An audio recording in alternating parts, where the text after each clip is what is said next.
ನಮಸ್ಕಾರ ಗುರು ಹೊರೆಯರು ಎಲ್ಲರೂ ಹೇಗಿದ್ದೀರಾ?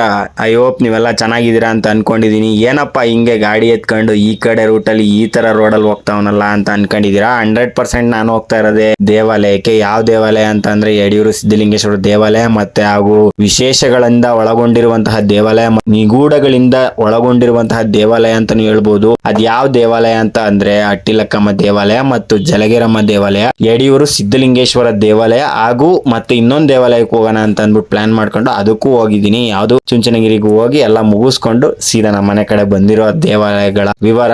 ಈಗ ನಾನಿರೋ ದೇವಾಲಯ ಯಾವ್ದು ಅಂತ ಅಂದ್ರೆ ಅಟ್ಟಿಲಕ್ಕಮ್ಮ ದೇವಾಲಯ. ಶ್ರೀ ಲಕ್ಷ್ಮೀ ದೇವಿ ನೆಲೆಸಿರುವಂತಹ ದೇವಾಲಯ ಇದು. ಹಾಗೆ ಪಕ್ಕದಲ್ಲಿ ವೆಂಕಟೇಶ್ವರ ಮತ್ತೆ ಶ್ರೀನಿವಾಸ ನೆಲೆಸಿರುವಂತಹ ದೇವಾಲಯ ಅಂತಾನೆ ಹೇಳ್ಬೋದು. ಅದ್ಭುತವಾಗಿದೆ ದೇವಾಲಯ. ನೀವು ಒಂದ್ಸಲ ಬಂದು ವಿಸಿಟ್ ಕೊಟ್ಟು ನೋಡಿ ಯಾವ ತರ ಇದೆ ಅಂತ ಅಂದ್ಬಿಟ್ಟು. ನಾನು ಹಿಂದೆ ನನಗೆ ಗೊತ್ತೇ ಇರಲಿಲ್ಲ, ತುಂಬಾ ವರ್ಷಗಳಿಂದ ನಾನು ಹೋಗ್ತಾ ಇದ್ದೀನಿ. ನಾನು ಹುಟ್ಟದಾಗ್ಲಿಂದನು ಅವಾಗ್ಲಿಂದನೂ ನನಗೆ ಗೊತ್ತಿರಲಿಲ್ಲ ಊಟ ಹಾಕ್ತಾವ್ರೆ ಅಂತ. 10 ವರ್ಷಗಳಾಗಿದೆಯಂತೆ ಅಲ್ಲೇ ಊಟ ಹಾಕಕ್ ಬಂದು ಇದಾರೆ, ದಾಸೋಹ ಮಾಡ್ತಿದ್ದಾರೆ. ನನಗೆ ಗೊತ್ತಿರಲಿಲ್ಲ, ತುಂಬಾ ತೃಪ್ತಿ ಆಯ್ತು. ಅಲ್ಲಿಂದ ಆಚೆ ಬಂದು ನಾನು ಎಲ್ಲ ವಿವರಗಳನ್ನ ಒಂದು ಫೋಟೋ ಹಾಕಿದ್ದೀನಿ, ಅದನ್ನ ನೋಡ್ಕೊಳ್ಳಿ. ಅಲ್ಲಿಂದ ಬಂದು ನಾನು ಸೀದಾ ಅಟ್ಟಿಲಕ್ಕಮ್ಮ ಜಲಗೇರಮ್ಮಗ್ ಬಂದೆ. ಜಲಗೇರಮ್ಮಗ್ ಬಂದ್ರೆ ಫುಲ್ ಮಳೆ ಗುರು. ಆಚೆ ಎಲ್ಲ ದೇವಸ್ಥಾನದಿಂದ ಆಚೆ ಬಂದು ನೋಡ್ತೀನಿ, ಫುಲ್ ಮಳೆ ಚೆನ್ನಾಗಿ ಹೊಡಿತಿತ್ತು.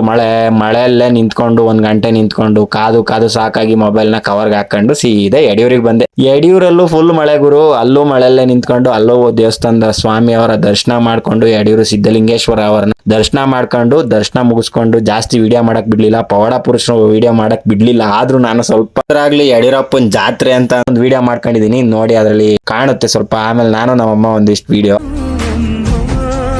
ಹಾಗೆ ನಾನ್ ಬಂದಿದ್ದೆ ನೆಕ್ಸ್ಟ್ ಬಂದು ಚುಂಚನಗಿರಿಗೆ ಬಂದು ಅಲ್ಲಿಂದ ನಾವು ಬಂದು ನೋಡ್ತಾ ಇರುವ ದೇವಾಲಯ ಅದ್ಭುತವಾದ ಕ್ಷಣ ಅಂತಾನೆ ಹೇಳ್ಬೋದು. ಯಾಕೆ ಅಂತ ಅಂದ್ರೆ ಮಳೆ ಬಂದಿತ್ತು, ಒಳ್ಳೆ ವ್ಯೂ. ಈ ಪಕ್ಷಿ ನೋಡಿದ್ರೆ ತುಂಬಾ ಖುಷಿ ಆಯ್ತು. ಯಾಕಂದ್ರೆ ಮಳೆಗಾಲದಲ್ಲಿ ಅವ್ ಹೆಂಗಿರ್ತವೆ ಅಂತಾನೆ ಗೊತ್ತಿಲ್ಲ. ಮಳೆಯಾಗ ನೀರ್ ಬಿದ್ರೆ ಅವಕ್ಕೊಂಥರ ಖುಷಿ ಅನ್ಸುತ್ತೆ. ಆ ಖುಷಿ ಸಾಟಿನೇ ಇಲ್ಲ ಅಂತಾನೆ ಹೇಳ್ಬೋದು. ಆ ಪ್ರಕೃತಿಯನ್ನ ಸೌಂದರ್ಯ ಸವಿಯೋದಕ್ಕೆ ಯಾರಿಂದನೂ ಸಾಧ್ಯ ಇಲ್ಲ.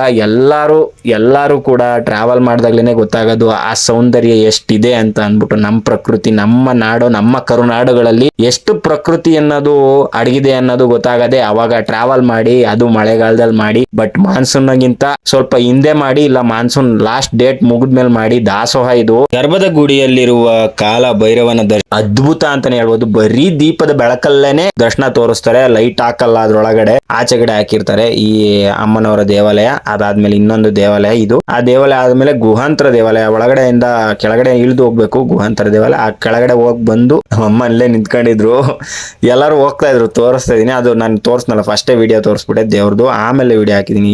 ಇದು ಹೊರಾಂಗಣ ಅಂದ್ರೆ ದೇವಾಲಯದ ಪಕ್ಕದಲ್ಲಿ ಸುತ್ತ ಮಾಡಿದ್ದಾರೆ.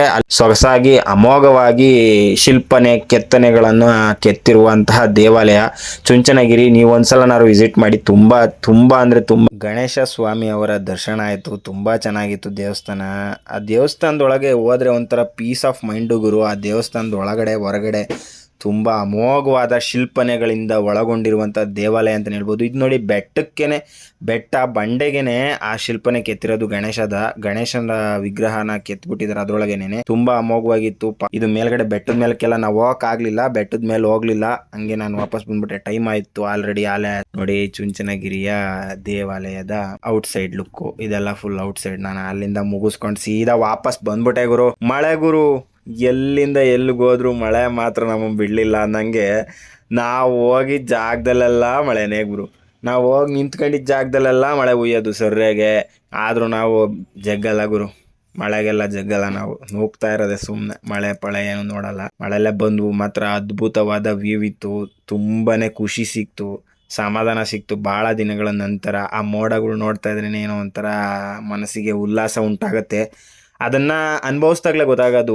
ಯಾವುದೇ ಕಾರಣಕ್ಕೂ ಅನುಭವಿಸ್ತಲೇ ಇದ್ರೆ ಯಾವುದೇ ಕಾರಣಕ್ಕೂ ಗೊತ್ತಾಗಲ್ಲ. ಇಷ್ಟ ಹೇಳಕ್ಕೆ ಇಷ್ಟಪಡ್ತೀನಿ, ಅದ್ಭುತವಾದ ಕ್ಷಣಗಳನ್ನ ಕಳ್ಕೊಳ್ಬೇಡಿ ಮತ್ತು ಯಾವುದೇ ಕಾರಣಕ್ಕೂ ಟ್ರಾವೆಲ್ ಅನ್ನ ಮರಿಬೇಡಿ. ವರ್ಷಕ್ಕೆ ಒಂದು 4-6 ಟ್ರಿಪ್ ಮಾಡಿ. ನಿಮ್ಮ ಸಂತೋಷಕ್ಕೆ ಸಾಟಿನೇ ಇರೋದಿಲ್ಲ. ಮತ್ತೆ ಭೇಟಿಯಾಗೋಣ. ನಮಸ್ಕಾರ.